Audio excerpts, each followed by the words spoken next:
దేవుడిచ్చిన ప్రసాదం అనుకుని నలుగురిని కన్నాను. ముగ్గురికి పెళ్లి చేయగలిగానయ్యా. ఈ ఊరు ఏమిచ్చినా మీరు తీసుకుంటారు కదయ్యా. ఇది మిగిలిపోయింది. తమరే ఏదో ఒకటి చెయ్యండి అయ్యా. అయ్యో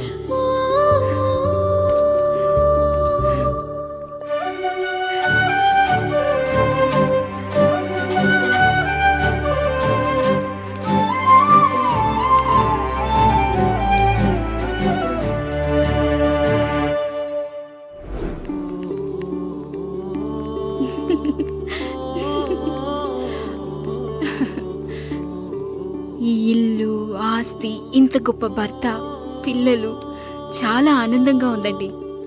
కానీ నాకు ఒకటే లోటు. మన తర్వాత మన పిల్లల్ని చూసుకోవడానికి వీళ్ళకొక అన్నయ్య కావాలండి. అచ్చం మీ పోలికలతో వీళ్ళకొక అన్నయ్యని కందామండి.